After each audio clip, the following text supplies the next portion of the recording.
How does a country with almost no farmland end up richer than most of the world? Every time I hear someone say, Norway is rich because of oil, I know they're stopping the story too early. That explanation is comfortable, it's simple, and it's incomplete. Because oil has made many countries rich in revenue. Very few became rich in structure. And that distinction matters more than people think.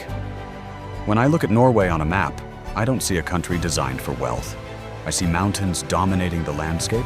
I see deep fjords cutting into the land. I see long winters, limited agriculture, and a small population spread across difficult terrain. Historically, countries like that survive. They don't dominate global wealth rankings, so if geography didn't give Norway an obvious advantage, what did? To understand that, we have to rewind long before oil. The sea was never optional. Norway didn't industrialize because it was comfortable.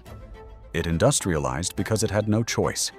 When your soil is thin and your winters are unforgiving, you cannot rely on agriculture. You either connect to the world or you shrink. For centuries, the sea wasn't scenery for Norway. It was infrastructure. Fishing wasn't cultural identity. It was survival. Shipbuilding wasn't ambition. It was necessity. Trade wasn't strategy. It was oxygen. By the 19th century, Norway had built one of the largest merchant fleets in the world relative to its population. Think about that for a second. A small, rugged country with limited domestic resources was operating globally at scale. That means something deeper was already forming. It means Norwegians were comfortable with volatility, comfortable with long-term contracts, comfortable with international risk. Those are financial capabilities. They're not natural. They're built under pressure, and pressure builds discipline. So by the time industrialization accelerated across Europe, Norway wasn't isolated. It was integrated, and integration into global markets creates leverage. Leverage compounds, and compounding is how structural wealth forms. Oil, the dangerous gift. Then oil appears in the late 1960s. And historically, this is where many countries derail. Because oil doesn't just create revenue. It changes behavior. When sudden resource wealth enters an economy, a few predictable things happen. The currency strengthens artificially. Manufacturing becomes less competitive. Governments expand spending aggressively. Political incentives shift toward short-term popularity.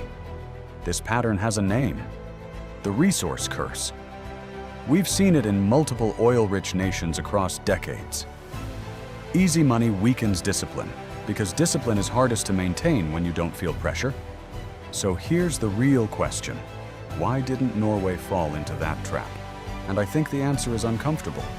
Norway didn't trust the oil. It didn't treat oil as permanent income. It treated oil as temporary opportunity. That psychological framing changed everything. Income versus capital. Most governments treat resource revenue as income. Income is meant to be spent, it flows in, it flows out. But Norway made a distinction that very few countries make. They treated oil revenue as capital. Capital is different. Capital is protected. Capital is invested. Capital is preserved for future generations. That's not just financial policy. That's cultural maturity. Instead of flooding the domestic economy with oil money, Norway created a sovereign wealth fund. Today, it is the largest in the world, but the size is not the impressive part. The discipline is.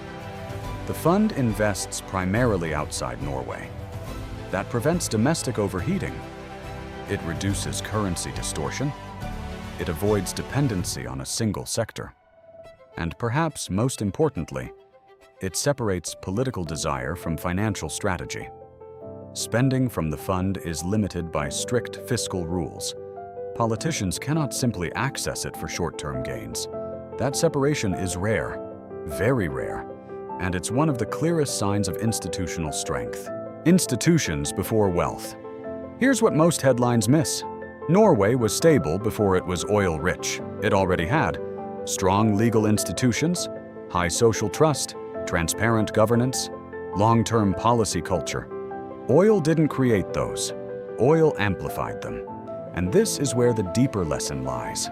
Money does not repair weak systems, it reveals them. If institutions are fragile, money accelerates corruption. If institutions are strong, money accelerates growth. Norway didn't become disciplined because it found oil. It found oil after discipline was already embedded in its system. That order matters, because sequence shapes outcome. The broader lesson: when people reduce Norway's success to oil, they ignore the invisible layer beneath wealth. Institutions, culture, restraint, long-term thinking. There are many countries with oil.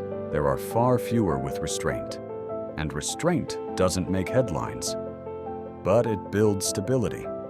If you strip Norway's story down to oil, you miss the real mechanism.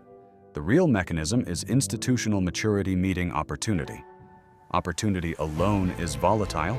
Maturity alone is slow. Together, they compound. And compounding is quiet. But over decades, it becomes visible. So no, Norway is not simply rich because of oil.